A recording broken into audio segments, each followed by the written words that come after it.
कलिकालानने दग्धान् जीवान् स्त्रातुं समुद्यतः राजचन्द्रसुधा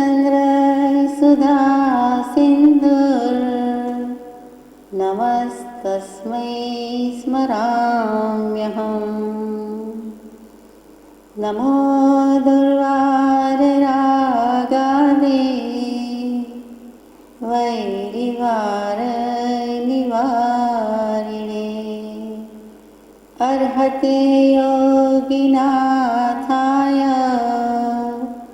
महावीराय तायिने विवेकवान् नरः कश्चित् स्वभावात् धर्मतत्त्वकम् शीघ्रं विज्ञाय गृह्णाति कपिलावगुरोरिव। सत्श्रुतने नमस्कार, તારક ત્રિપુટીને નમસ્કાર, અસીમ ઉપકારી આત્માને નમસ્કાર, મહાવિત્રોને નમસ્કાર, મહાવિત્રો સમાન મુરબ્બીઓ મુમુક્ષુને નમસ્કાર. પરમ કૃપાળુ દેવ પ્રણીત વચનામૃતજી અંતર્ગત મોક્ષમાળા શિક્ષા પાઠ 46 કપિલ મુનિ ભાગ 1.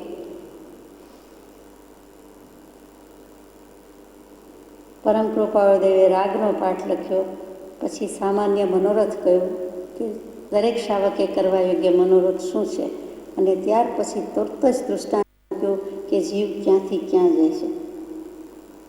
કપિલ મુનિનું દૃષ્ટાંત મૂક્યું છે. કૌશાંબી નામની નગરી, ત્યાંના રાજ દરબારમાં રાજ્યના આભૂષણરૂપ કાશ્યપ નામનો એક શાસ્ત્રી રહેતો હતો. એની સ્ત્રીનું નામ શ્રીદેવી હતું. તેના ઉદરથી કપિલ નામનો એક પુત્ર જન્મ્યો હતો. તે 15 વર્ષનો થયો ત્યારે તેના પિતા પ્રધાન ગયા. કપિલ લાટપાડમાં ઉછરેલો હોવાથી વિશેષ વિદ્વત્તા પામ્યો નહોતો, તેથી તેના પિતાની જગ્યા કોઈ બીજા વિદ્વાનને મળી. આ કૌશાંબી નામની નગરી જૈનોનું પ્રમુખ કેન્દ્ર હતું, મેઇન સેન્ટર હતું.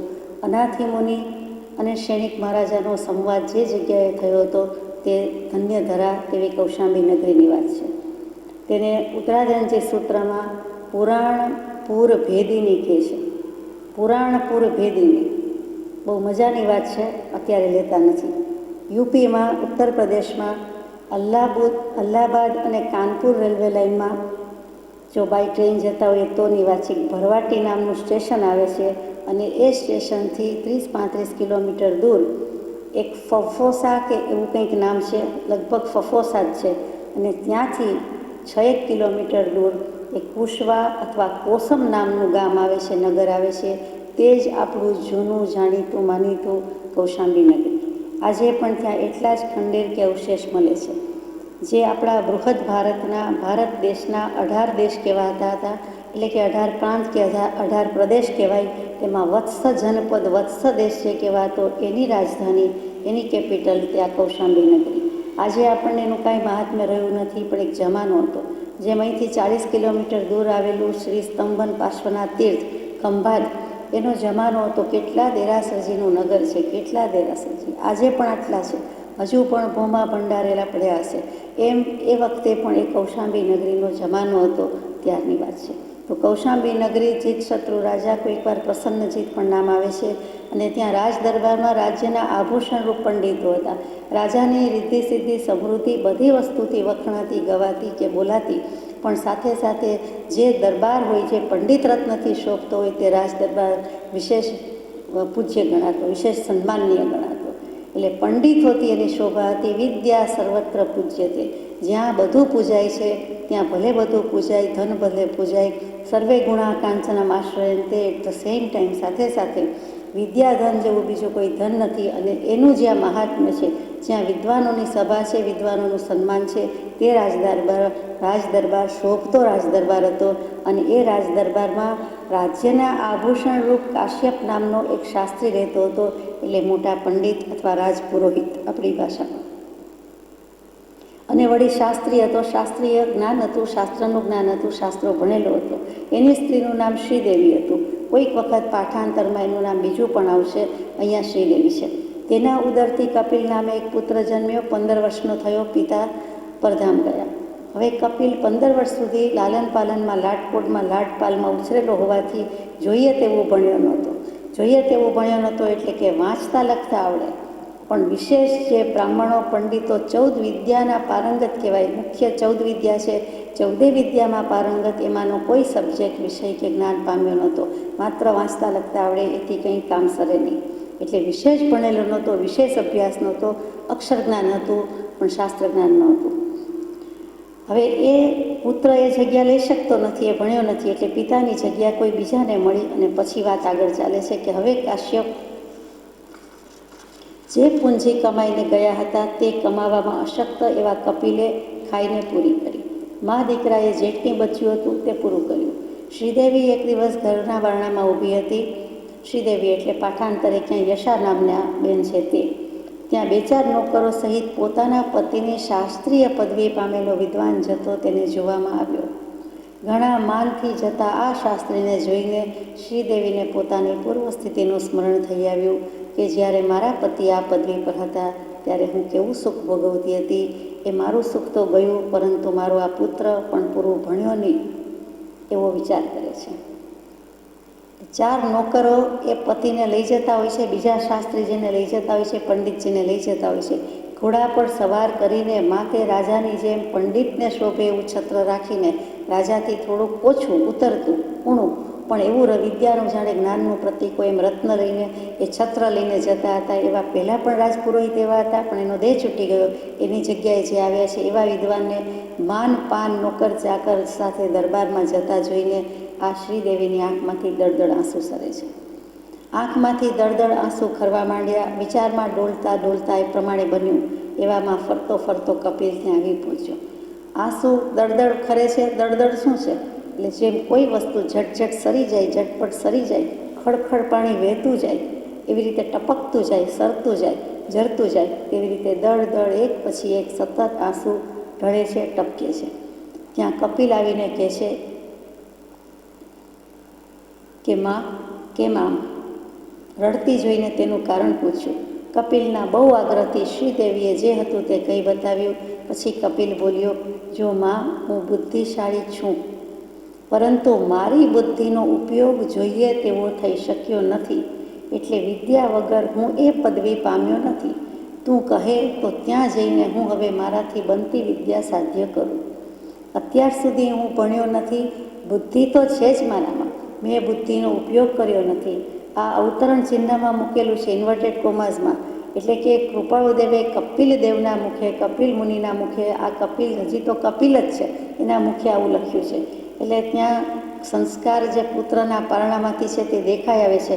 બુદ્ધિ છે, ઉપયોગ સહિત પ્રવર્તાવી નથી. એનો જેવો ઉપયોગ કરવો જોઈએ તેવો કર્યો નથી. ઔત્પાતિકી, વૈનયિકી, કાર્મિકી અને પરિણામિકી બુદ્ધિ હોય છે. ઔત્પાતિકી બુદ્ધિ હોય તો તે ભવે જ કેવલ જ્ઞાન થાય. ઔત્પાતિકી શું? એટલે ઉત્પાત કહીએ છીએ, ઉત્પાતીઓ કહીએ છીએ કોઈ જીવને. લગભગ તેવું કે ક્યાંય ગયો નથી, જોયું નથી, જાણ્યું નથી, વાંચ્યું નથી, સાંભળ્યું નથી, છતાં જગત આખાનું જ્ઞાન, સૃષ્ટિ આખીનું જ્ઞાન અને 14 રાજલોકમાં ગમે તે વિષય, ગમે તે વસ્તુ પણ તેનું જ્ઞાન તેની પાસે હોય, ક્યાંય ગયા આવ્યા ન હોય તો પણ. અને પાછું કેવું જ્ઞાન હોય તો કે કેવલ જ્ઞાનીને જે જ્ઞાન હોય તેવું લગભગ સાચું જ પડે, સારું જ હોય, અને વળી આશુપ્રજ્ઞ, હાજર જવાબી હોય. તે બધો ઉત્પાતિકી બુદ્ધિમાં આવે. તે ભલે ન હોય પણ પડેલી છે આ જીવને. પછી વૈનયિકી તો કે વિનયપૂર્વક જન્મતી બુદ્ધિ છે. વિનયપૂર્વક જ્યારે જ્યારે શાસ્ત્ર જ્ઞાન, શ્રુત જ્ઞાન કાંઈ પણ ભણવામાં આવે છે, 14 પ્રકારની કોઈ પણ વિદ્યા ભણવામાં આવે છે, પણ જો વિનય વિવેકથી ભણી છે તો તે સંસ્કાર બીજા ભવે પણ સાથે જાય છે. એટલે વિનયનું ઘણું મહાત્મ્ય છે. શાંતિથી જાળવીને પુસ્તક કે જ્ઞાનના કોઈ પણ ઉપકરણ લેવા મૂકવા, એમાં વ્યક્તિનું વ્યક્તિત્વ આ ભવનું તો ઝળકે છે, પણ જો એ સરખી રીતે કરે તો પરભવે પણ એનું વ્યક્તિત્વ ઝળકી ઉઠે, ચળકી ઉઠે. એટલે સંસ્કાર ભેગા આવે છે. એટલું બધું વિનયનું અને વિદ્યાનું મહાત્મ્ય છે. પછી કાર્મિકી બુદ્ધિ કે જે કાંઈ કર્મ કરે છે, જે કાંઈ કાર્ય કૃત્ય કરે છે અને જે શીખતો જાય છે, પ્રેક્ટિસ મેક્સ એ મેન પરફેક્ટ. અભ્યાસથી જે કાંઈ શીખે છે, કરે છે અને શીખતો જાય છે તે કાર્મિકી બુદ્ધિ, કે કામ કરતો જાય છે, આવડતું જાય છે અને જીવનના અંતે ઘણું બધું ભણીને જાય છે. દરરોજ એક પાઠ મળે છે, ઓછામાં ઓછો મળે છે. આપણને કોઈ પણ વ્યક્તિ પાસેથી આખા દિવસમાં કાંઈક ને કાંઈક તો જરૂર પાઠ મળે છે. જાણવા શીખવાનું મળે છે. આપણે ગ્રહણ કરતા નથી કે આપણો દોષ, આપણી ભૂલ, પણ મળે જ. કોઈ પણ વ્યક્તિ પાસે કાંઈક ને કાંઈક તો ગુણ રહેલા છે, જરૂર મળે છે. અને છેલ્લી પારિણામિકી બુદ્ધિ, કે જે કાંઈ પૂર્વે કર્યું છે એનું પરિણામ અત્યારે આવ્યું છે, એટલે કે ઉદય આવ્યો છે. વળી અત્યારે કરે છે, જે કાંઈ કરે છે, ભોગવે છે, માને છે અને વાપરે છે, એનું પરિણામ પછી આવશે, એટલે પારિણામિકી બુદ્ધિ. કે એનું ફળ શું, કારણ અને પરિણામ, તો એ પારિણામિકી બુદ્ધિ. આ 4 બુદ્ધિ સિવાય 5મી બુદ્ધિનો પ્રકાર આમાં નથી, શાસ્ત્રોમાં નથી. તો ઉત્પાદકી બુદ્ધિ હોય તો કેવલ જ્ઞાન હોય, તે યાદ રાખવાનું છે. તો બુદ્ધિ તો છે, પણ મેં ઉપયોગપૂર્વક ભણ્યો નથી. હું બુદ્ધિશાળી છું, પણ ઉપયોગ જોઈએ તેવો થઈ શક્યો નથી. મેં કર્યો નથી એમ પણ નહીં, કરતાપણું પણ નથી. શુભ ભાવનો કે અશુભ ભાવનો, કેવડી ખરેખર કપિલ તો હજુ કેવડી નથી, છતાં આવું મૂક્યું છે. કૃપાળુદેવ એટલે કૃપાળુદેવ, એમાં ક્રેડિટ કૃપાળુદેવને જાય છે. એ કૃપાળુદેવે આવી રીતે મૂક્યું છે. ખરેખર કપિલ શું બોલ્યા છે એ આપણને ખબર નથી, પણ કૃપાળુદેવે કપિલના શ્રીમુખે આવું અત્યારથી કેવડાવ્યું છે. તો હું એ પુરોહિતની અથવા શાસ્ત્રીની પદવી પામ્યો નથી, પણ તું કહે તો હું હવે મારાથી બનતી વિદ્યા સાધ્ય કરું. શ્રીદેવીએ ખેદ સાથે કહ્યું, એ તારાથી બની શકે નહીં. જો બની શકે તો આર્યાવર્તની મર્યાદા પર આવેલી શ્રાવસ્તી નગરીમાં ઇન્દ્રદત્ત નામનો તારા પિતાનો મિત્ર રહે છે. તે અનેક વિદ્યાર્થીઓને વિદ્યાદાન આપે છે. જો તારાથી ત્યાં જવાય તો ધારેલી સિદ્ધિ થાય ખરી. બે દિવસ રોકાઈ, સજ્જ થઈ, અસ્તુ કહી કપિલજી પંથે પડ્યા નહીં, પડ્યા.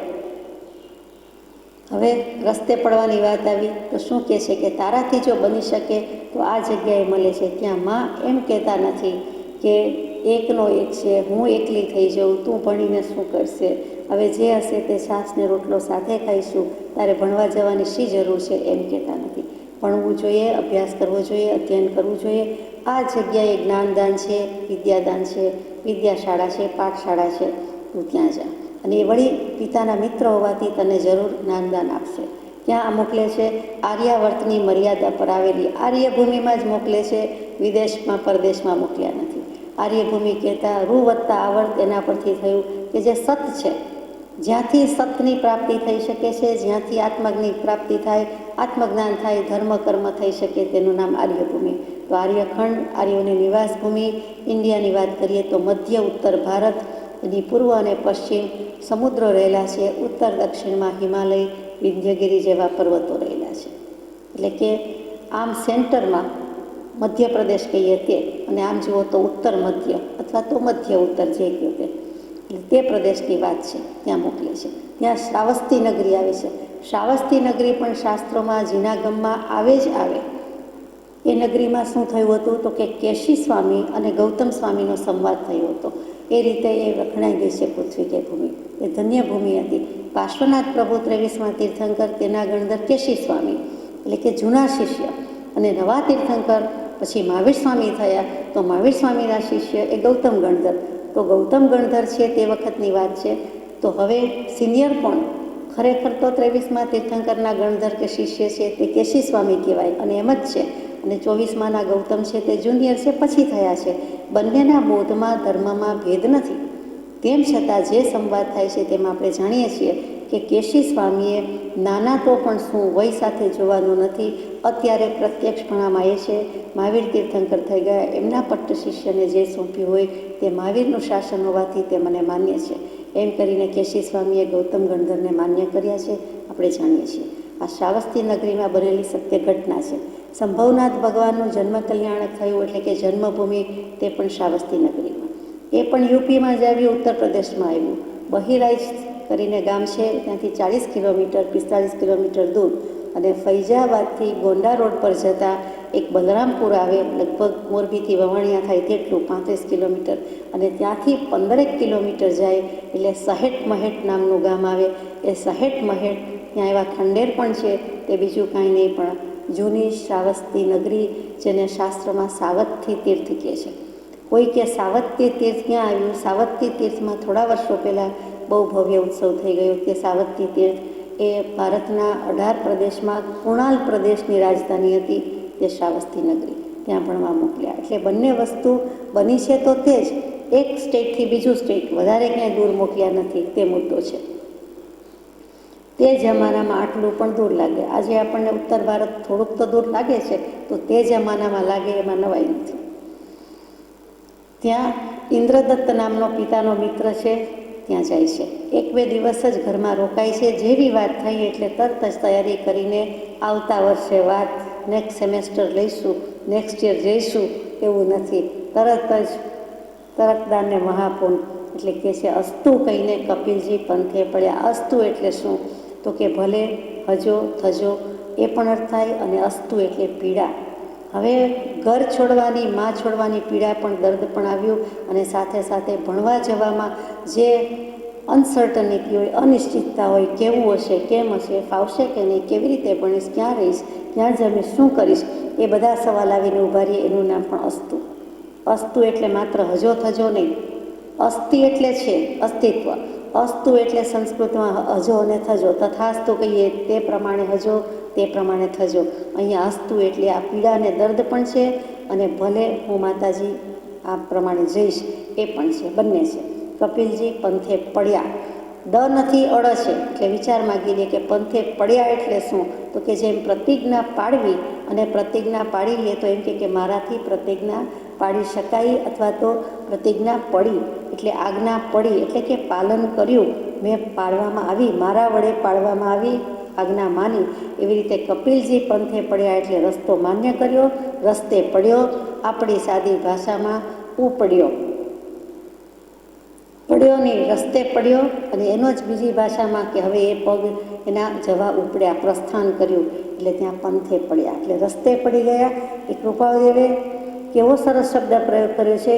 એ આ રસ્તો પકડે છે, ઘર છોડે છે, માં છોડે છે, સાથે સાથે એ છેલ્લે મોક્ષના પંથે જ પ્રયાણ થાય છે.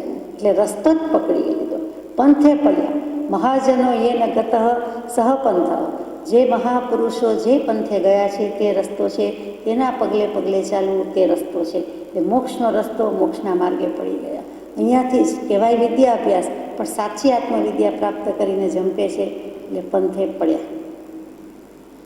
અવધ વીતતા કપિલ શ્રાવસ્તીય શાસ્ત્રીજીને ઘેર આવી પહોંચ્યા.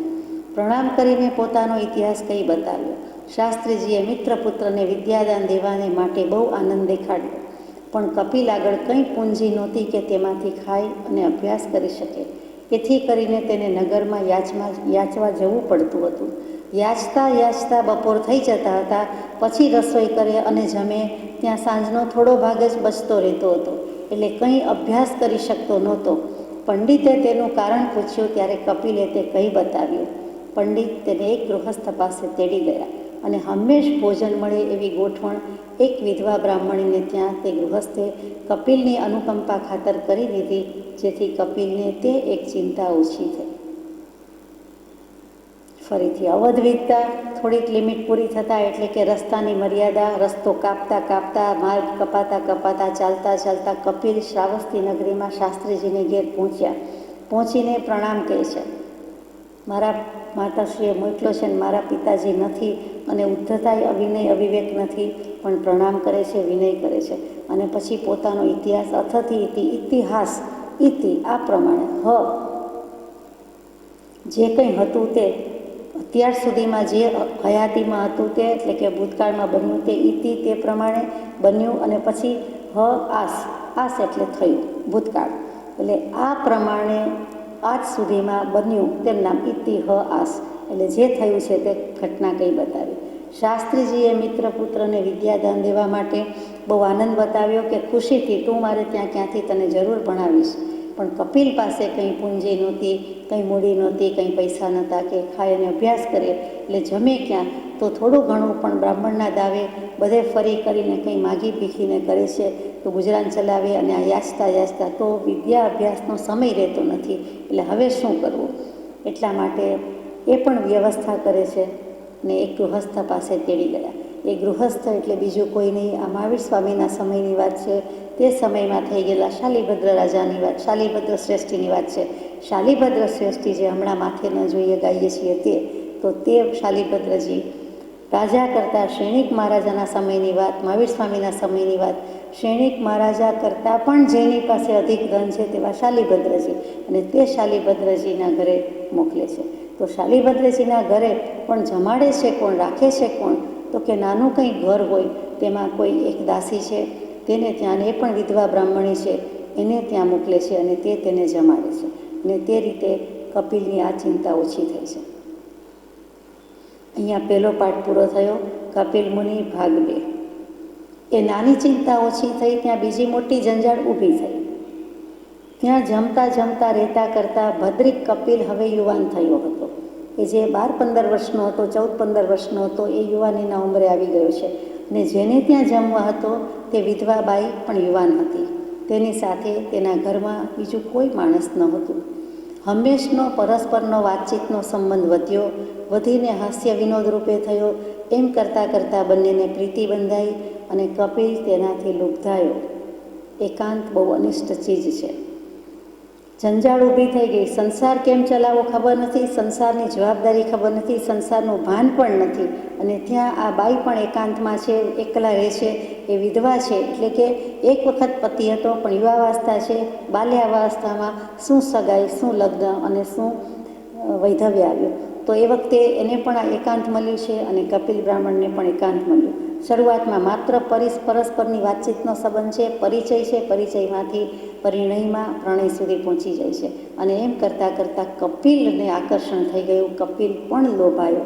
એ બ્રાહ્મણી તો લોભાઈ, એ વિધવા સ્ત્રી લોભાણી, પણ કપિલનો વાંક વધારે દેખાડ્યો છે કૃપાળદેવે કે તેનાથી લુબ્ધાયો. એ લોભમાં, આકર્ષણમાં આવી ગયો. કારણ એકાંત બહુ અનિષ્ટ ચીજ છે. એકાંતનું પરિણામ જે આવવું જોઈએ તે આવ્યું. ખરેખર એકાંત આત્મસાધના માટે છે, પણ આ એકાંત બુરી ચીજ છે. તો વિદ્યા પ્રાપ્ત કરવાનું તે ભૂલી ગયો. ગૃહસ્થ તરફથી મળતા સીધાથી બંનેનું માંડ પૂરું થતું હતું. શાલિભદ્રજીને ત્યાંથી જે મળતું હતું, આ વિધવા બાઈને જે કંઈ સીધું સામાન હતું, ગ્રોસરીઝ વગેરે હતું, બધું પૂરું થયું. પણ લુગડા લત્તાના વાંધા થયા કે હવે શું? આ તો જમવાની વાત છે, રસોઈ છે, પણ હવે શું કરવું? બંને જાણે કે ગૃહાશ્રમ માંડી દીધો હોય તેવી જ રીતે રહેવા માંડ્યા છે. ગૃહસ્થાશ્રમ માંડી બેઠા જેવું કપિલે કરી મૂક્યો. લગ્ન નથી કર્યા, પણ તેમ છતાં લગ્ન જ કર્યા હોય અને એ બેટ સાથે રહેતા હોય તે રીતે કરવા માંડ્યું. અને અનિષ્ટનું પરિણામ જે આવે તે આવી ગયું. ગમે તેવો છતાં હળુકર્મી જીવ હોવાથી સંસારની વિશેષ લોતાળની તેને માહિતી પણ નહોતી. લોતાળ, જંજાળ, સંસાર કેમ ચલાવાય, સંસાર શું વસ્તુ છે એ કાંઈ ખબર નથી. અને ત્યાં જવાબદારી આવીને ઊભી રહી. એ કેવી રીતે થયું? તો કે લુગડા લત્તાના વાંધા થયા. એમાં એક પ્રસંગ એવો બતાવ્યો છે કે કપિલને એમ કહે છે કે હવે આપણે પરણી જવું જોઈએ. કપિલ કહે છે હું વિદ્યાભ્યાસ માટે આવ્યો છું, પછી પરણી જઈશું, પરણ્યા જેવું તો છે, પરણવાની ના કહે છે. પછી વાત કહે છે. ત્યાં એક વખત એ સ્ત્રીને એમ થાય છે કે જો હવે આટલા દિવસમાં હાના નહીં થાય તો હું બીજા પુરુષની સાથે જતી રહીશ કે રહેવા માંડીશ, કે જે કહો તે. આ સંબંધ અહીંયા પૂરો થાય છે. ત્યારે કપિલને લાગી આવે છે કે કુલીન સ્ત્રી એવું કરે ને, શાલીન સ્ત્રી એવું કરે, તને આ ન શોભે, આપણે જ સંસાર માંડીશું, પણ તું ખમી જા. અને તે વખતે તેનું ચિત્ત રહેતું નથી. એ પરપુરુષ પાસે જવા તૈયાર થઈ જાય છે. ત્યારે કપિલ કહે છે એ જવાનું નથી, હું કંઈક આનો ઉપાય કરું છું. એટલે ઉપાય બતાવે છે. ઉપાય પણ તે સ્ત્રી જ બતાવે છે. એ હમણાં આપણે વાંચીએ છીએ. ને દરમિયાનમાં એક મોટો ફેસ્ટિવલ કે ઉત્સવ આવ્યો. એ પ્રસંગ આવ્યો એટલે તરત જ રાજાના તરફથી દંડેરો પીટાવીને ઉત્સવ હોવાથી બધાને જવાનું છે. જેમ શરદ ઉત્સવ ઉજવાય, વસંત ઉત્સવ ઉજવાય, હોળી વગેરે ઉજવાય, એક જમાનામાં 2-3 ઉત્સવ વર્ષમાં ઉજવાતા, એમાં મોટો ઉત્સવ આવ્યો. તો હવે હઠ લે છે કે મારે પહેરવાના ત્યાં પહેરવા યોગ્ય સારા કપડાં નથી અને હું કપડાં નહીં લાવી આપો, એના માટેના દ્રવ્ય નહીં લાવી આપો તો હું ખરેખર જતી રહીશ. એટલે બરાબરની ધમકી મળે છે અને ટાઈમ બાઉન્ડ ફેક્ટર આવીને ઊભું રહ્યું કે આટલો જ વખત આપું છું. એટલે એના હાથમાં બાજી રહેતી નથી. પછી કહે છે કે હવે શું? તો સંસારની જવાબદારી નિભાવવા માટે પૈસા કેમ પેદા કરવા તે બિચારો જાણતો પણ નહોતો. એકમાત્ર વિદ્યાભ્યાસ માટે આવેલો વિદ્યાર્થી, બીજી કોઈ જ ગતાગમ નથી અને આ જવાબદારી આવીને ઊભી રહી. તો ચંચળ સ્ત્રીએ તેને રસ્તો બતાવ્યો. આપણી ભાષામાં ચાંપલાસ કરી, ચપલા, ચંચલા, કે મૂંઝાવામાં કંઈ વળવાનું નથી, પરંતુ ઉપાયથી સિદ્ધિ છે.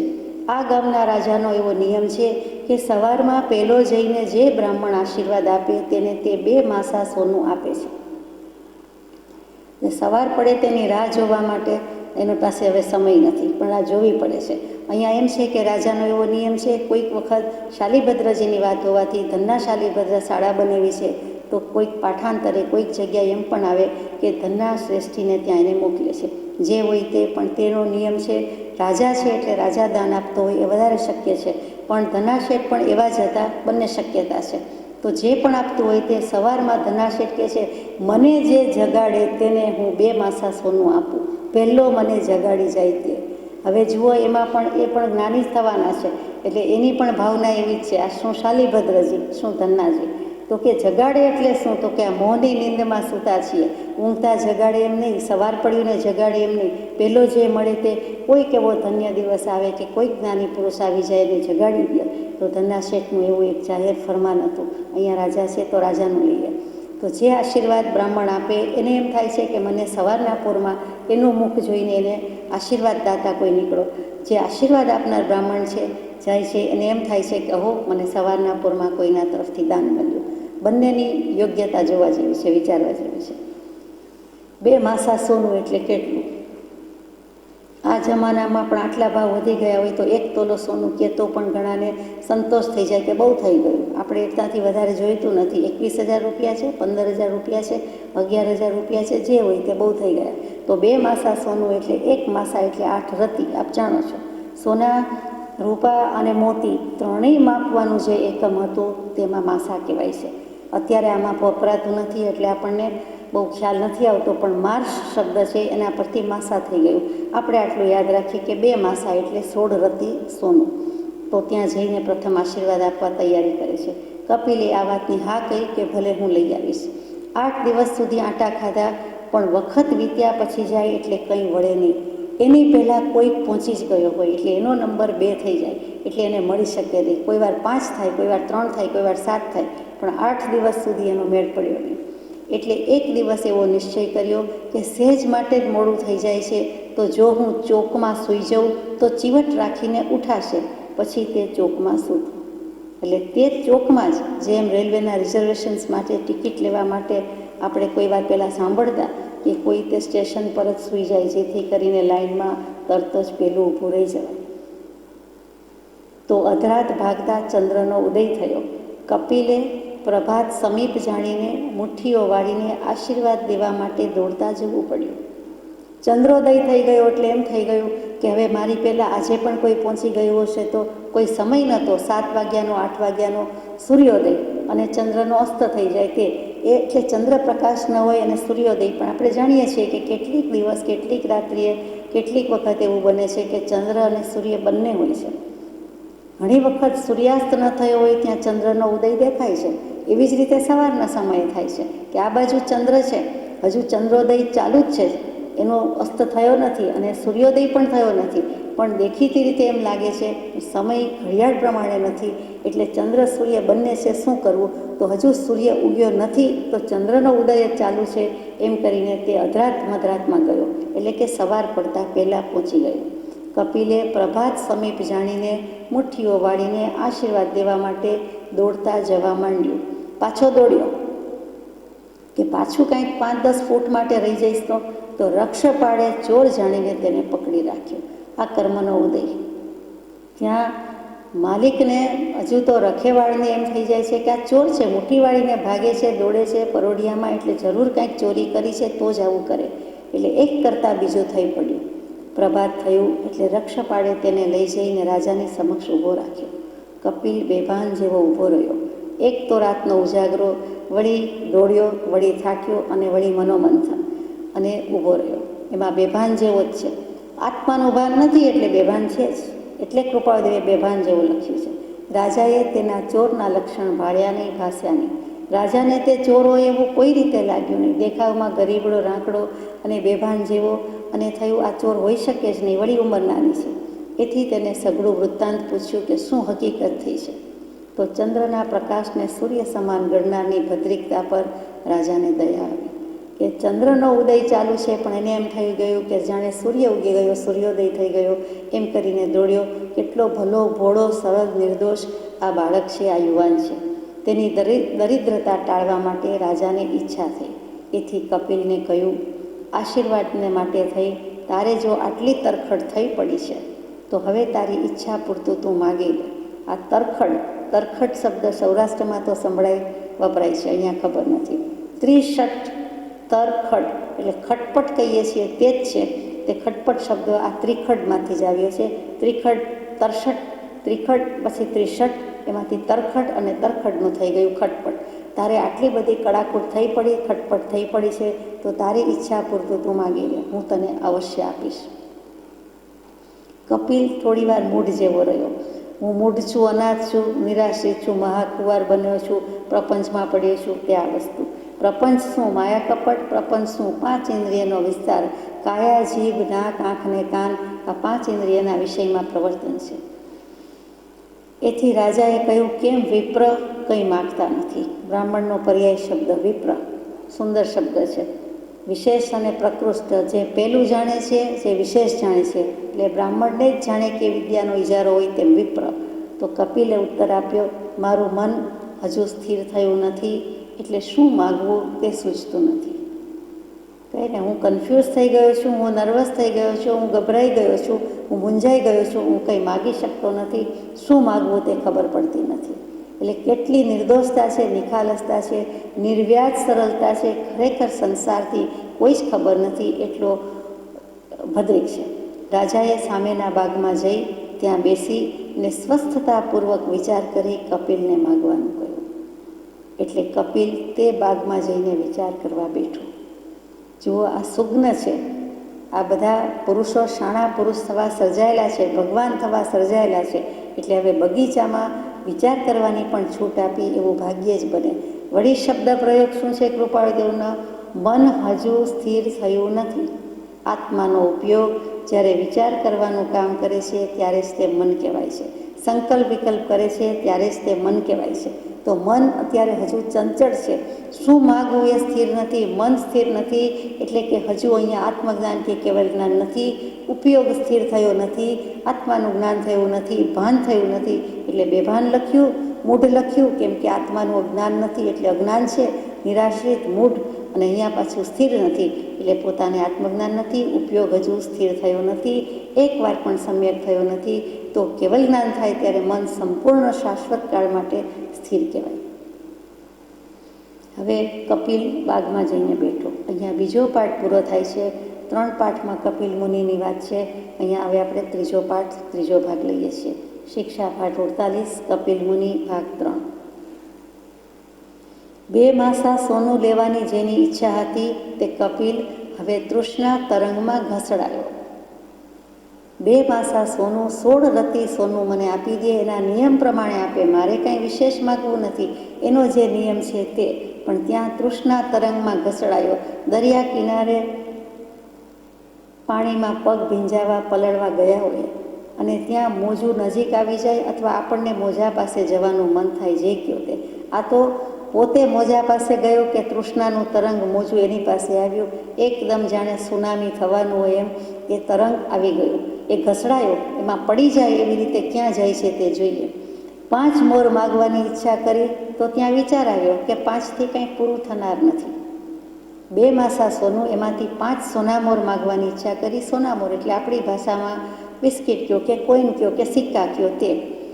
તો 25 મહોર માગવી. 25 સંસ્કૃત ભાષાનો નિયમ છે 25, 5 5 20 20. એટલે જે આવી રીતે બોલાતું હોય ત્યાં હંમેશા પ્લસની સાઇન થઈ જાય, વત્તા આવી જાય, સરવાળો થઈ જાય. એટલે દ્વાદશ તો દ્વિદશ એટલે 2 + 10 12. અહીંયા 25 એટલે 5 + 20 એટલે 25 મોર માગવી.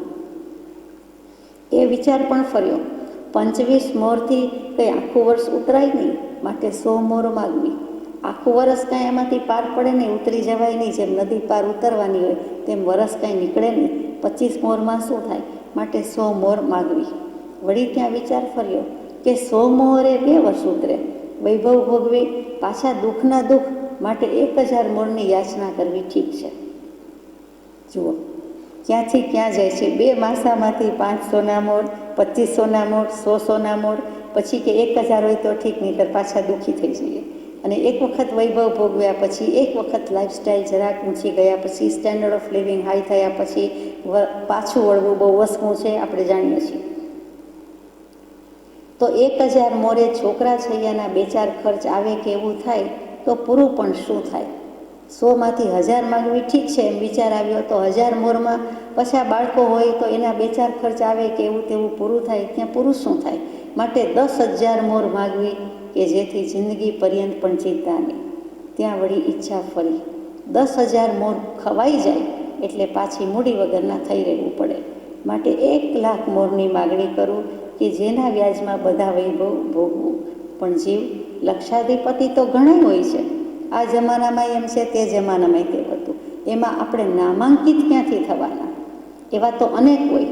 વન ઓફ ધ બેસ્ટ નથી થવું, પણ the best of the best તો કે ના, ધ બેસ્ટ વન ઓનલી એમ થવું છે. બધાને A ક્લાસ આવે, A+ અથવા 10માં આવે, 5મા નંબર આવે એમ નહીં. બે જણાના એ પહેલા નંબર આવે એમ પણ નહીં.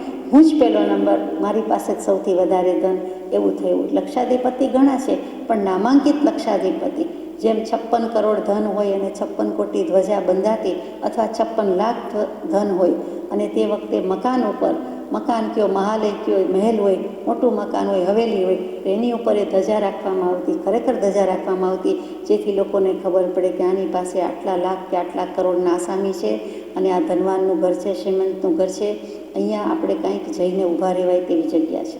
તો એવા નામાંકિત ક્યાંથી થવાના? માટે 1 કરોડ મોર માગવી કે જેથી મહાન શ્રીમંતા કહેવાય.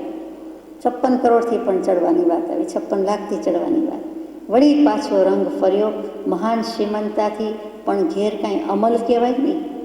સત્તાને અધિકાર તો આપણા માથે કોઈ હોય, રાજા ન કહેવાય. આપણે તો શ્રેષ્ઠી, શ્રીમંત, આગેવાન બધું કહેવાય, પણ રાજા ન કહેવાય. એટલે અમલ નથી, સત્તા નથી, અધિકાર નથી. તો પછી અડધું રાજ્ય માગવું. પણ જો અડધું રાજ્ય માગું તો હું અને રાજા બંને સરખા કહેવાય. અડધું થયું, રાજા અને હું પણ રાજા, તો બંને અડધું. અરે પણ આવ્યું જ ત્યાંથી છે. તો એમ થઈ જાય છે જીવને વિચારમાં પણ અભિમાન આવી જાય છે કે અમે બંને તો સરખા કહેવાય. વળી હું એનો યાચક પણ ગણાવું કે એણે આપ્યું છે. માટે માગવું તો આખું રાજ્ય માગવું, એટલે હું રાજા થઈ જાઉં અને એ રાજામાંથી ઠેકાણે થઈ જાય, એ રોડ પર આવી જાય, કરોડપતિ રોડ પર આવી જાય, એવી રીતે એ રાજ વિનાનો થઈ જાય. તો પછી હું આખું રાજ્ય માગી લઉં. આમ એ તૃષ્ણામાં ડૂબ્યો. તૃષ્ણાની વિચિત્રતા પછીનું કાવ્ય કે પદ પાઠ છે એટલે આપણે ત્યારે લઈશું. પણ તૃષ્ણા બહુ બુરી ચીજ છે. જહા લાહો તહા લોહો, લાહા લોહો પવઢ્ઢયી, 2 માસ કયમ કજ્જમ કોડીએ પૈણી નિઠ્ઠિયમ. ઉત્તરાધનજી સૂત્ર, જે 32-45 આગમ કહીએ છીએ, તેમાં 4 મૂળ સૂત્ર શ્રી દશવૈકાલકજી, શ્રી ઉત્તરાધનજી, શ્રી નંદી સૂત્રજી, શ્રી અનુયગદ્વારજી. એમાં ઉત્તરાધનજી સૂત્રના 36 અધ્યયન, 36 અધ્યયનમાં 8મું અધ્યયન કપિલ કેવડીનું અધ્યયન, એ 36મા અધ્યયનની 20 ગાથા, 20 ગાથામાં અત્રે આપણે બોલ્યા તે 17મી ગાથા, કે જેટલો લાહો અને લોહો, એટલે જેટલો લાભ તેટલો લોભ, જ્યાં લાભ થયો ત્યાં લોભ વધે જ વધે. લોભને થોભ નથી, લોભ ક્યારેય અટકતો નથી, એ ઘટતો નથી. 2 માસા સોનાથી મેં વાત માંડી હતી. જે કામ થઈ જવાનું હતું, જે નિષ્પન્ન થવાનું હતું, પૂરું થવાનું હતું, આપણી સાદી ભાષામાં પતી જવાનું હતું, તે કરોડો સોનામોર માગવાની અને રાજ માગવાની વાતથી પણ પૂરું ન થયું. અમારો વિચાર ફરે છે. હું તૃષ્ણામાં ડૂબ્યો, પરંતુ તુચ્છ સંસારી એટલે પાછો વળ્યો કે અરે એટલું મગાય. ભલા જીવ, આપણે એવી કૃતજ્ઞતા શા માટે કરવી પડે કે જે આપણને ઈચ્છા પ્રમાણે આપવા તૈયાર થયો તેનું જ રાજ્ય લઈ લેવું અને તેને જ ભ્રષ્ટ કરવું? આટલો બધો કૃતજ્ઞ ઉપકાર ઉપર ઉપકાર હોય એની બદલે ઉપકાર ઉપર અપકાર કરું અને હું કૃતજ્ઞતાની બદલે કૃતજ્ઞતા કરું, કરેલાનો નાશ કરી નાખું, કર્યા ઉપર પાણી ઢોળ કરું, એ તો મહાદોષ છે. જેમ વિશ્વાસઘાત મહાપાપ છે, એમ કૃતજ્ઞતા જેવો પણ એ કંઈ મહાદોષ નથી. તો મારે આવું કરાય જ નહીં. જે મને આપવા તૈયાર થયો એનું આખું રાજ હું લઈ લઉં અને એને પદભ્રષ્ટ કરું, એ તો મારી શોભા નહીં. ખરું જોતા તો તેમાં આપણી જ ભ્રષ્ટતા છે. હું જ નષ્ટ ભ્રષ્ટ થઈ જાઉં છું, મને આ શોભે નહીં. માટે અડધું રાજ્ય માગવું, પરંતુ એ ઉપાધિ એ મારે જોઈતી નથી. ત્યારે નાણાંની ઉપાધિ પણ ક્યાં ઓછી છે? રાજ્ય ભોગવવામાં તો કાંટાળો તાજ, કાંટાળો મુગટ, પણ પછી નાણાં, તો કે નાણાંમાં પણ ઉપાધિ ઓછી ક્યાં છે? માટે કરોડ લાખ મૂકીને 100-200 મોર જ માગી લેવી. હે જીવ, 100-200 મોર હમણાં આવી પડશે તો પછી વિષય વૈભવમાં વખત ચાલ્યો જશે અને મારો વિદ્યાભ્યાસ કરવાનો બાકી રહી જશે. વિદ્યાભ્યાસ પણ ધર્યો રહેશે, અટકી જશે. માટે 5 મોર હમણાં તો લઈ જવી, પછીની વાત પછી. જુઓ, જે શ્રેણીએ ચડ્યો તો એ જ શ્રેણીએ એક એક પગથિયે જ બરાબર ઉતરતો જાય છે. જેમ જેમ જલ્દી જલ્દી દોડતો કૂદતો જતો હતો તેમ જ મન પાછું પડે છે, પણ પડી નથી જતો, બરાબર સાચવીને પાછો પડે છે. વિચારવા જેવું છે. આ પંથે પડ્યો છે ખરેખર. 5 મોરની પણ કંઈ જરૂર નથી, માત્ર 2 માસા સોનું લેવા આવ્યો હતો અને તે જ માંગી લેવું. કારણ કે જે આપનાર છે, દાતા છે, એનો પણ નિયમ છે કે જે પહેલો આવે તેને 2 માસા આપવું. તો એનો નિયમ પણ સચવાઈ જાય છે અને મારો નિયમ પણ સચવાઈ જાય છે. મારે પણ આટલી જ જરૂર છે. આ તો જીવ બહુ થઈ. તૃષ્ણા સમુદ્રમાં તે બહુ ગડકા ખાધા. આખું રાજ્ય માગતા પણ તૃષ્ણા છીપતી નહોતી, તો માત્ર સંતોષ અને વિવેકથી તે ઘટાડી તો ઘટી. પોતે પોતાને જ કહે છે કે હે જીવ, તે બહુ ગડકા ખાધા. ગડકા ખાધા તો જેને અનુભવ હોય તે જ સમજી શકીએ, આપણે શું સમજી શકીએ. પાણીમાં ડૂબી રહેલો જીવ હોય, બુડતો અને ડૂબતો જીવ, અને એને જીવવાની કોઈ આશા ન હોય, પાણી મુખમાં પ્રવેશી જતું હોય, એક એક ટીપું કોગળો જે કહો તે એકદમ મોઢું ભરાઈ જાય એટલું, અને પેટમાં ફૂલતું જતું હોય, ગળેથી ઉતરતું જતું હોય, અને હવે એક ટીપુંય જઈ લઈ શકે એવું ન હોય, તેમ છતાં પાણીનો ધર્મ છે તો મુખમાં નાકમાં ગયા જ કરે છે, કાનમાંથી પણ ગયા કરે છે. અને તે વખતે મોંમાં જવાની જરૂર ન હોય, જગ્યા ન હોય, છતાં મોઢું ખુલ્લું રહી જાય એટલે ગયા જ કરે. અને તે વખતે જેમ ડબક ડબક અવાજ આવે તેમ ડચક ડચક થયા કરે, તેનું નામ ડચકા ખાધા, તેનું નામ ગડકા ખાધા. પાણીમાં હોવાથી ગડકા ખાધા. બહાર હોય તો એને આપણે એમ કહીએ કે અંત સમયના ડચકું આવી ગયું, અથવા અંત સમયના ડચકા ખાય છે. દેહ છોડતી વખતના ડચકા ખાય છે, પણ જ્યાં જળની વાત હોય ત્યાં હંમેશા ગડકા ખાધા કહીએ. જેમ શંકાના ગડકા ખાતા હોય એ બીજાને શું બચાવે, બીજાને શું શ્રદ્ધા બંધાવે. પરમ કૃપાળુદેવની શ્રદ્ધા આપણને જ ન હોય, આપણે બીજાને વાત કરીએ તો એને શું બંધાવી શકીએ. પોતે આમ પણ પોતાનું જ કરી શકે છે, બીજાનું શું કરી શકે. તો પણ પ્રયત્ન કરતો હોય, પોતાને શ્રદ્ધા હોય તો જ બીજાને શ્રદ્ધા થાય. પોતે જ જ્યાં શંકામાં હોય, શંકાશીલ હોય, સંશયગ્રસ્ત હોય, તો બીજાને શ્રદ્ધાની પણ શંકા જ બંધાવે. તો અહીંયા ગડકા ખાય છે, બહુ ગડકા ખાધા. એ જીવ તે બહુ ગડકા ખાધા. ડચક ડચક અવાજ આવી ગયો તો ભ્રષ્ટ તો એક રીતે થઈ જ ગયો, પણ આખું રાજ્ય માગતા પણ તૃષ્ણા છીપતી નહોતી. તૃષ્ણા એટલે એનું નામ જ છે, શબ્દનો અર્થ જ એવો છે, તૃષ્ણા. જે તરસ કદી છીપતી નથી, તરસ જ રહે છે, સદા યૌવનવંતી છે, યુવાવસ્થા જ છે એને, તેનું નામ તૃષ્ણા. કોઈ દિવસ ન થાય. આકાશ જેટલી અનંત, અસીમ અને અપાર, એનું નામ તૃષ્ણા. તો એ તરસ છીપવાની નથી, તૃષ્ણાબેન તો રહેવાની જ છે. માત્ર સંતોષ અને વિવેકથી ઘટાડી તો ઘટી. મેં સંતોષ રાખ્યો કે જીવ પાછો, અને મેં વિવેક રાખ્યો કે આ કરવા જેવું નથી, તો ઘટી શકે છે. જેમ આહાર, નિદ્રા અને પ્રમાદ, આહાર, ઊંઘ અને આળસ, એ 3 વધાર્યા વધી શકે છે, ઘટાડ્યા ઘટી શકે છે. ત્રણેયની માલિકી આપણી છે, ત્રણેય આપણા અંકુશમાં છે. જેટલો આહાર વધારવો એટલો વધારાય, ઘટાડવો એટલો ઘટાડાય. આળસ જેટલી ખંખેરવી હોય એટલી ખંખેરાય, જેટલી ગ્રહણ કરવી હોય એટલી કરાય. અને ઊંઘ પણ જેટલી વધારાય એટલી વધારાય, ઘટાડવી હોય તો આપણા હાથમાં છે. એને જેટલું પ્રમાણ ઘટાડવું એટલું ઘટી શકે. 8 કલાકમાંથી 6, 6માંથી 5, 5માંથી 4, 4માંથી 2 અઢી કલાકની ઊંઘ પણ ચાલે. અને ખરેખર થોડીક મિનિટોની ઊંઘ જ પણ સાચી ઊંઘ હોય તો એ પૂરું થઈ જાય. 2 ઘડીમાં એની ઊંઘ પૂરી થઈ શકે. એટલે 48 મિનિટમાં કેવલના નહીં થાય તો વધુમાં વધુ 48 મિનિટમાં ઊંઘ પણ પૂરી થઈ જાય. સંતોષ અને વિવેક રાખ્યો તો હું ઘટાડી શક્યો. એ રાજા જો ચક્રવર્તી હોત તો પછી હું એથી વિશેષ શું માગી શકત. જો રાજા જ ચક્રવર્તી હોત તો આવી બરત. એમ વિશેષ જ્યાં સુધી ન મળત ત્યાં સુધી મારી તૃષ્ણા સમાત પણ નહીં. એનું રાજ માગી લે તો વળી મને 6 ખંડનો રાજા થવાનો ભાવ થાય, તો ત્યાં સુધી તૃષ્ણા સમાત નહીં, અને હું સુખી પણ ન હોત. એટલેથી એ મારી તૃષ્ણા ટળે નહીં, તો પછી 2 માસાથી કરીને ક્યાંથી ટળે. એટલે મારો આત્મા, એનો આત્મા સવડીએ આવ્યો અને તે બોલ્યો. કપિલજી પોતે જ લખે છે, હવે મારે 2 માસાનું પણ કંઈ કામ નથી. હવે 2 માસા પણ જોઈતા નથી.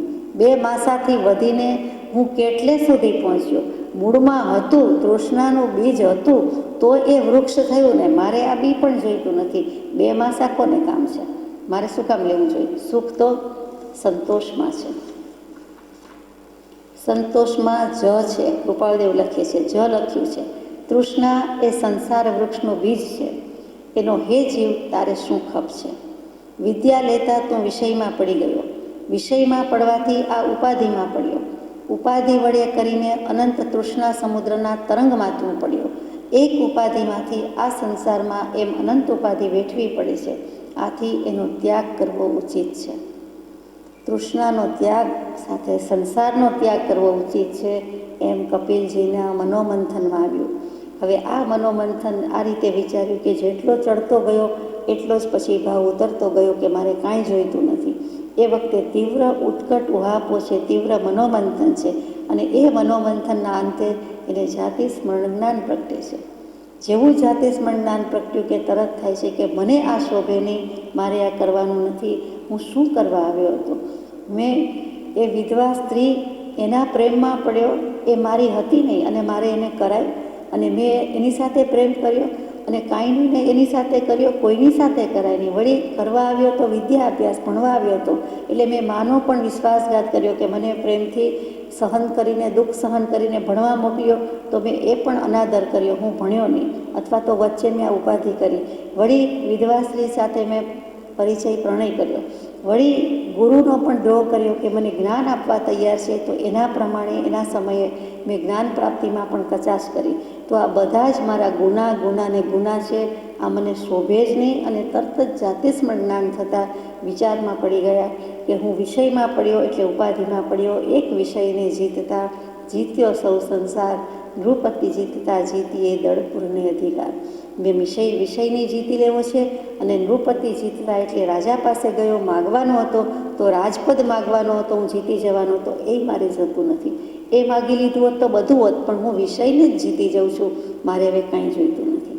એટલે તૃષ્ણાને સંસાર વૃક્ષનું બીજ કહી દીધું. તૃષ્ણા અને મોહ અને તૃષ્ણા ભાઈ બહેન કયો, જોડકા કયો, પતિ પત્ની કયો, જે સંબંધ કેવો હોય તે, પણ મોહ અને તૃષ્ણા સાથે જ છે. પેલું તો હજી કદાચ છૂટું પડી જાય, ભાઈ બહેન અથવા તો પતિ પત્ની હોય કે ન હોય, જોડકું હોય કે ન હોય, પણ મોહ અને તૃષ્ણા એટલે એક સિક્કાની બે બાજુ છે, એક જ વસ્તુ છે, બીજું કાંઈ નથી. તૃષ્ણા અને મોહ. તો તૃષ્ણા એ સંસાર વૃક્ષનું બીજ છે. સંસાર ઉગે છે એમાંથી, જન્મે છે, ઉગે છે એમાંથી, મોટું એમાંથી થાય છે. મૂળ શું છે તો કે તૃષ્ણા છે, બીજ શું છે, તૃષ્ણા છે. તો હે જીવ, હવે તારે એનો શું ખપશે? તારે સંસાર જોઈએ છે, તારે વિષય જોઈએ છે? નહીં, મારે કાંઈ જોઈતું નથી. વિદ્યા લેતા તો વિષયમાં પડ્યો, ઉપાધિમાં પડ્યો, મારે કાંઈ જોઈતું નથી. ભાવ ફર્યા. આ તૃષ્ણાના દરિયામાં, ભવના દરિયામાં છું, સંસારના દરિયામાં છું. ખારો ભ કડવો ઝેર જેવો છે, ને સંસારને જે ઉપમા આપી છે તે બધી જ લાગુ પડે છે. એ ગાડું છે, શકટ ચક્ર છે, દાવાનળ છે, જે કયો તે બધું છે, પણ મારે સંસારમાં રહેવું નથી, આ ઉપાધિમાં રહેવું નથી. અને સંતોષ જેવું કોઈ મોટું ધન નથી, એ વિચાર ફરે છે. દીક્ષા લઈ લે છે. કેવી રીતે દીક્ષા લે છે? અહીંયા માગવા જવાનું કહ્યું હતું. આપણે ક્યાં હતા? બગીચાના ઉદ્યાનમાં બેઠેલા કપિલ સાથે હતા. એ કપિલજીને આવો બધો ભાવ ફર્યો, અને પછી રાજાની પાસે જવાબ દેવા તો આવવું પડે, એટલે ત્યાં જવાબ આપવા આવે છે, રાજસભામાં આવે છે. અને રાજા કહે છે કે તે વિચાર કરી લીધો? બગીચામાં બેસીને થોડી વારમાં વિચાર થઈ જાય છે. આપણને બોલતાય વાર લાગે, વિચારતા વાર લાગે છે. એ મનોમંથન થોડી મિનિટોમાં પૂરું થઈ જાય છે. રાજા પાસે ખડો થાય છે. રાજા કહે છે, બોલ, શું આપું તે વિચાર્યું? કે છે, મારે કાંઈ જોઈતું નથી. અને ત્યારે કેવા વેશમાં ઊભો થાય છે, ત્યાંથી ચાલીને આવ્યો ત્યારે, કે રાજસભામાં કર્યું, કે ચાલતા ચાલતા કર્યું, કે બગીચામાં બેઠા કર્યું, એ પ્રભુ જાણે. પણ એણે પંચમુષ્ટિ લોચ કરી લીધો. ત્યાં ને ત્યાં પોતે જ પંચમુષ્ટિ લોચ, 5 ઇન્દ્રિયોને દમન કરવા માટે, વશમાં લેવા માટે ત્યાં સર્વસંગ પરિત્યાગ એટલે કે જૈન મુનિ થઈ ગયા, દીક્ષા લઈ લીધી, સંયમ લઈ લીધો. મારે કાંઈ જોઈતું નથી, મારે કાંઈ ખપે નહીં. જે ધર્મલાભ મને થવો જોઈએ તે તમારા નિમિત્તે થયો. તમારી ઉદારતાને, ધન્યતાને હું વંદન કરું છું. અને તમારા જ રાજમાં હવે મારે કાંઈ જોઈતું નથી. અમે તો નિષ્પરિગ્રહી મુનિ, અમારે શું જોઈએ? સંતોષ ધન જેવું બીજું કાંઈ નથી. તમે તમારે રાજ ભોગવો, નહીં તો તમે પણ રાજા હોય કે શ્રેષ્ઠી હોય, ધર્મનો લાભ પામો. મને પણ ધર્મલાભ ભજો, તમને પણ ધર્મલાભ ભજો. તે મુનિ જૈન સાધુ હંમેશા ધર્મલાભ બોલતા પધારતા હોય છે. તો એ ધર્મલાભ મને પણ છે અગર હજો, અને જ્યાં જાય છે, જે કોઈ સન્મુખ થાય છે તેને પણ કહે છે ધર્મલાભ. કેમ છો, કેમ નહીં, સારું છે, થેન્ક યુ એ શબ્દકોશમાં નથી, પણ એમના શબ્દકોશમાં આ જ છે ધર્મલાભ. હજો હશે અથવા થજો થશે. તો ત્યાં એમણે કહ્યું કે મને તો રજા આપો. એટલે કંઈ જોઈતું નથી, સંતોષ જેવું સુખ નથી, અને દીક્ષા લઈને ચાલી નીકળ્યા. એટલે ત્યાં વાત પૂરી થઈ ગઈ. હવે દીક્ષા લીધા પછી ઉગ્ર વિહાર કરે છે. એ રાજગૃહિની નજીક જાય છે. ભયંકર જંગલ છે. એ ભયંકર જંગલમાં જઈને ચોરના સરદાર જ્યાં રહેતા હોય છે, બધો ભાગ પાડવાનો વિચાર કરતા હોય છે, ધન લઈને બેઠા હોય છે. 500 ચોરનું એક મોટું ગ્રુપ, મોટું ફેમિલી, મોટું ગામ કહો તો ખોટું નહીં, ત્યાં જાય છે. જંગલ છે પણ એ જંગલમાં ગામ કે નિવાસ જે કહો તે, અને ત્યાં ચોરની પાસે જાય છે. ચોરનો સરદાર બલભદ્ર છે તે કહે છે કે મારા પડાવ પાસે આવ્યા અને આ મુનિને શું જોઈએ છે, અહીંયા તમે ક્યાંથી આવી ચડ્યા? એટલે પૂછે છે કે તમને નૃત્ય કરતા આવડે છે? પોતાને જેવા વિચાર આવે તેવા કહે છે. મનોરંજન માટે કહે છે કે તમને ડાન્સ કરતા આવડે છે. એક રીતે હસી મજાક છે, અને બીજી રીતે એને ભેળવે છે કે એ પોતાની પાસેથી કાંઈ લઈ ન જાય, એને ડર લાગે છે, ભય લાગે છે કે ખબર પડી ગઈ છે, કંઈ ચેતાવા આવ્યા છે, કંઈ લઈ જવા આવ્યા છે, અથવા આ ચોરેલું ધન જેનું છે એને પાછું આપી દેવાનું કહે છે. એવા બધા ભાવ થાય છે. એટલે એમ કહે છે કે આપણે પાર્ટી જેવું હો જાય તો તમને ડાન્સ કરતા આવડે છે? તો મુનિ કહે છે, આ કપિલ મુનિ થઈ ગયા છે, જાતે મુનિ થયા છે, સ્વયં મુનિ છે. તે કહે છે તને વાજિંત્ર વગાડતા આવડતું હોય કે તમારામાંથી કોઈને પણ વગાડતા આવડતું હોય, કોઈ પણ વાદ્ય વાજિંત્ર ઇન્સ્ટ્રુમેન્ટ ચાલશે તો હું ડાન્સ કરીશ, હું નૃત્ય કરીશ. આ જૈન મુનિ ઘડી પહેલાં રાજાને પણ બોધ આપીને આવે છે, કાંઈ જોઈતું નથી, કાંઈ લેવા જેવું નથી, આ જગતમાં કાંઈ ગ્રહણ કરવા જેવું નથી, એમ કરીને ત્યાગે તેની આગે જે પ્રભુ શ્રીજીના બોધમાં આવે તે ઉપદેશ આપીને આવ્યા છે. અને અહીંયા કહે છે હું તારી સાથે નૃત્ય કરીશ જો વાજિંત્ર વગાડતું આવડતું હોય તો. 500માંથી કોઈને વાજિંત્ર વગાડતા આવડતું નથી. આમના આત્માનું સંગીત અદ્ભુત વાગી રહ્યું છે કપિલજીનું, એટલે કહે છે કે વાજિંત્ર યાદ આવ્યું છે. તો એનો અનાહત નાદ છે, વગર વગાડી આત્માનું સંગીત વાગે છે. સામે પૂછે છે આવડે છે? નથી આવડતું. તો કે અમને હાથનો તાલ આપતા આવડે છે, અમારા હાથના તાલે તમે નૃત્ય કરો. અમારા હાથના 500 જણાના હાથ 1000 હાથ ભેગા થયા છે, 1000 હાથવાળા છીએ અમે, તો તેના તાલે તમે સંગીતમાં ભાગ લ્યો, અથવા તો વાજિંત્ર વિના પણ નૃત્ય કરી આપો. તો એ લોકોએ તાલ આપવા માંડ્યો અને કપિલજી નૃત્ય કરવા માંડ્યા. એ નૃત્ય કરતાં કરતાં એ તાલમાં વૈરાગ્યના ગાન ગાયા. કપિલ મુનિએ જે ગીત, ગરબા, રાસ, જે શબ્દો ગાયા, જે ગીત કર્યું તે કયું તો કે વૈરાગ્ય, વૈરાગ્ય ને વૈરાગ્ય. વૈરાગ્યથી આત્મજ્ઞાન થાય, આત્મજ્ઞાનથી કેવલ જ્ઞાન થાય.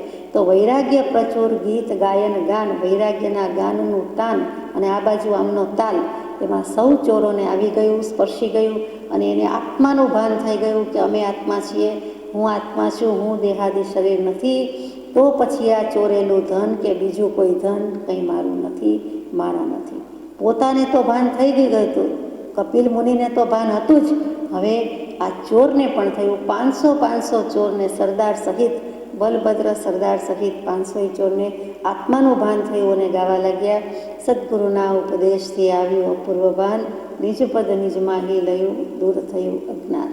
હવે એ વખતે આત્મસિદ્ધિજી નહોતી, પણ પોતાની આત્મસિદ્ધિ થવા લાગી, આત્માનું ભાન આવવા લાગ્યું. એટલે આ શબ્દમાં આપણે મૂકીએ છીએ. ખરેખર તે વખતે તો તેમણે જે કંઈ હોય તે, તો ચોરો પણ બૂઝી ગયા, બોધ પામ્યા. પ્રતિબોધ પામીને તેમણે ત્યાં ને ત્યાં કપિલનું શરણ લીધું, કપિલજી પાસે દીક્ષા લીધી, કપિલને સમર્પણ કર્યું અને ત્યાં એનો આશ્રય લીધો. કપિલ કોણ છે તો કે કપિલ જેની વાત કરતા હતા, 2 માસા માગવા ગયેલા કપિલ બ્રાહ્મણ, તે આ દશા છે ત્યારે કેવલ જ્ઞાન થઈ ગયું છે. કપિલ કેવલી છે. આ કપિલ કેવડીથી આ બધા બોધ પામ્યા છે. કેવલી પ્રરૂપિત તત્વ એમને લાદી ગયું. આ જેવી તેવી વાત નથી. કપિલ મુનિને જાતિ સ્મરણ જ્ઞાન થયું, આત્મજ્ઞાન થયું અને કેવલ જ્ઞાન થયું. અને પછી આ વિહાર પછી અથવા તો આ જંગલમાં ગયા છે, ત્યાં ચોર પ્રતિબોધ પામે છે. 500 ચોરને તે કેવલીએ પ્રતિબોધ પમાડ્યા છે. ઘડી પહેલાં તો હજી કપિલ બ્રાહ્મણ બગીચામાં બેઠેલો, જીવનના બાગમાં, કોઈ ઉદ્યાનમાં બેઠેલો કપિલ કેવડી, ક્યાં પેલા વિધવા બેન રહી ગયા, ક્યાં રહી ગયા ખબર નથી. પોતે આત્મા છે, બીજું કાંઈ નથી. ભાન ભૂલી ગયા, સાચું ભાન લાદી ગયું. તો એ બગીચાના કપિલ, એનું મનોમંથન, એને જાતે સ્મરણ જ્ઞાન અને તેના પરિણામે થયેલું કેવલ જ્ઞાન, એટલે કેટલું પલટાવી નાખ્યું. મિથ્યાત્વમાંથી, સમ્યક્ત્વમાંથી, આત્મજ્ઞાનમાંથી કેવલ જ્ઞાન સુધીની પદવી થોડીક મિનિટોમાં, થોડાક કલાકમાં પૂરું કરી નાખ્યું. તે કપિલ કેવડી પછી વિહાર કરીને ગયા છે. અને જો 500 ચોરનું ઉપાદાન બળવાન હતું, એનો આત્મા બળવાન હતો, તો જેમ આકાશમાંથી ઉડતા મુનિ ચેલાતી પુત્રને બોધ પમાડી ગયા, તેમ આ મુનિ કપિલ કેવડી ત્યાં જઈને જંગલમાં જઈને 500 ચોરને બોધ આપી આવ્યા. આ પ્રતિબોધ, આ નિમિત્તની ઉત્કૃષ્ટતા કે ઉપાદાન બળવાન થાય છે તો નિમિત્તને છપ્પર ફાડકે ભેગું થવું પડે છે, ઉતરવું પડે છે, આકાશમાંથી આવી જવું પડે છે, ત્યાંનું નામ કહેવાય. અને તે તાલના વૈરાગ્યમાં ગાનનું તાન સૌને આવ્યું અને આત્માનું ભાન થયું. તે 500 ચોર હવે તો મુનિ છે, તેને પણ આપણા નમસ્કાર છે, તો કપિલને તો આપણા નમસ્કાર હોય જ હોય. આથી એનો ત્યાગ કરવો ઉચિત છે એમ માનીને એમણે સંસાર ત્યાગ કર્યો. જે સંસાર માંડવાની વાત છે તેમાંથી સંસાર ત્યાગી ગયા, સર્વસંગ પરિત્યાગ કરી દીધો. તે સ્ત્રીનોય ત્યાગ નહીં, માતા છોડી, સ્ત્રી છોડી, ઘર છોડ્યું, સંસાર છોડ્યો, વિદ્યાભ્યાસ છોડ્યો, શિક્ષા ગુરુ છોડ્યા. દીક્ષા ગુરુ તો કે પોતે જ દીક્ષિત, અને તે કલ્યાણ કરી ગયા. બધાનો ત્યાગ કર્યો. સંસાર માત્ર ખરાબ, સંસાર માત્ર દુઃખનો દરિયો ભર્યો, તે છોડી દીધો અને તો મોક્ષના માર્ગે પ્રયાણ કર્યું. હવે સમજાય કે એ પંથે પડ્યા, રસ્તે પડી ગયા, મોક્ષના માર્ગે જ પડી ગયા. ત્યાંથી પ્રયાણ કર્યું, તે છેલ્લી વિદાય ત્યાંથી નીકળી ગયા. બધું છોડવામાં સુખ છે, બધું ગ્રહણ કરવામાં, પરિગ્રહમાં દુઃખ છે, એ ઘણો બોધ આપી જાય છે, સુખદ બોધ છે. સત્ય સંતોષ જેવું નિરુપાધિ સુખ એકે નથી, એમ વિચારતા વિચારતા તૃષ્ણા સમાવાથી તે કપિલના અનેક આવરણ ક્ષય થયા. તે કયા આવરણ ક્ષય થયા?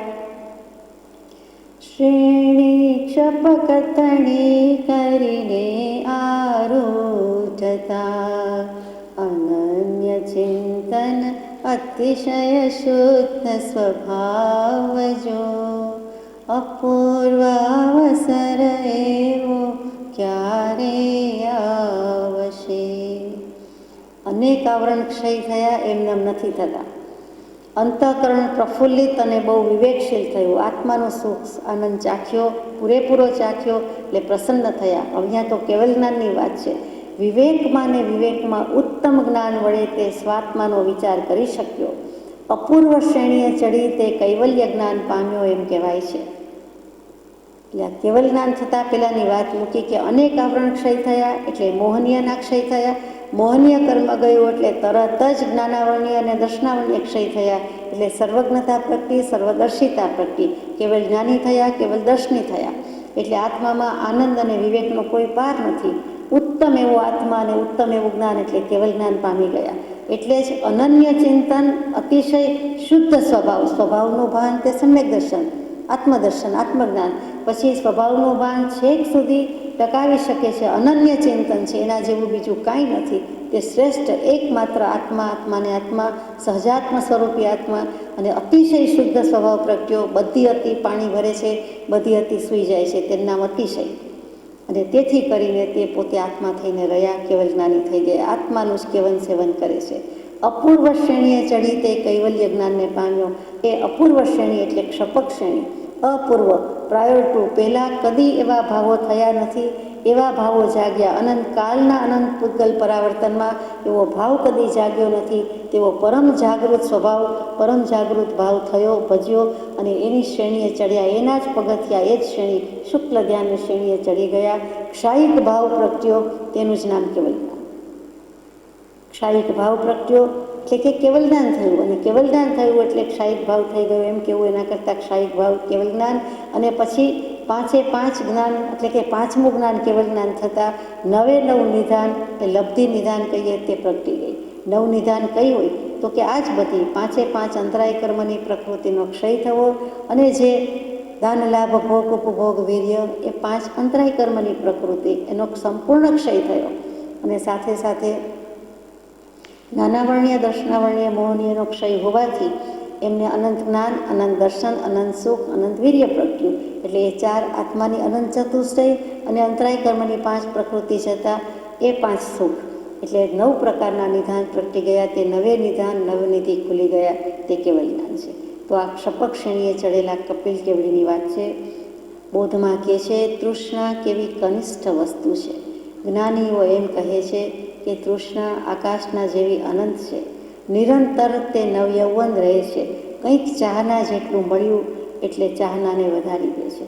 કંઈક ઈચ્છા કરી અને એમાં ઈચ્છા પૂરી થઈ, કાંઈક મળ્યું એટલે તરત જ બીજી ઈચ્છા તો એની જગ્યા લઈ જ લે. સવાલ જ નથી. પાણી વહેતું જોયું હોય, ધ્યાનથી જોયું હોય તો ખબર છે, એક ટીપું ગયું, બીજું ટીપું ગયું, એમ થયું ખલાસ છે, હવે કાંઈ નહીં હોય, તો પણ પાછું કોઈ પણ પ્રવાહી ભેગું થઈને વળી થોડાક ટીપા નીકળે, વળી એક ટીપું પડે. એમ પાણીનો પ્રવાહ, એમાંય નિરંતર વહેતો પ્રવાહ, એમાં ઈચ્છાનો પ્રવાહ સમય સમયે બંધ થતો જાય, ઈચ્છા થતી જાય, એક ઈચ્છા પૂરી ત્યાં બીજી, તો એ કરવા જેવું નથી. સંતોષ એ જ કલ્પવૃક્ષ છે અને એ જ માત્ર મનોવાંછિતતા પૂર્ણ કરે છે.